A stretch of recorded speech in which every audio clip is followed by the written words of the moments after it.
I, as the SLP working with the individual with CP, need to be very cognizant that I am looking at movement patterns that are safe and healthy for long-term access, and then teaching those movement patterns over thousands and thousands of opportunities, because what we're looking at is motor learning.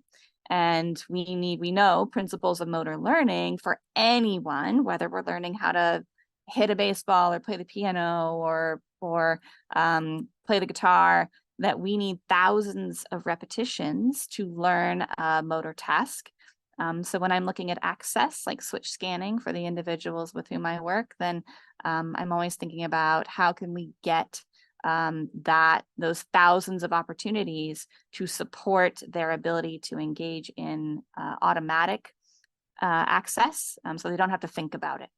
And really that's the goal, right? So I think about teaching switch access the way that I think about a young child who's learning how to write with a pencil, where, for very young children, they have thousands of hours of opportunity to hold a pencil, hold markers, to scribble, to draw, to hold them upside down, to draw on the walls, to have exposure to that as a tool.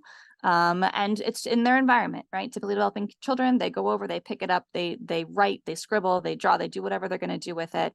They put it down, find something else. And this goes on for years, right? From the time they can first hold a writing utensil until they're school aged.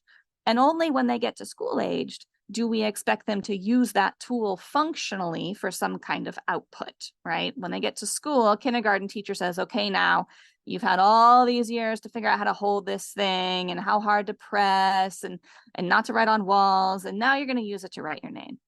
And many of the individuals that I work with that have CP, like I said, I'm using switches for access. And I think about switches the same way I think about that pencil.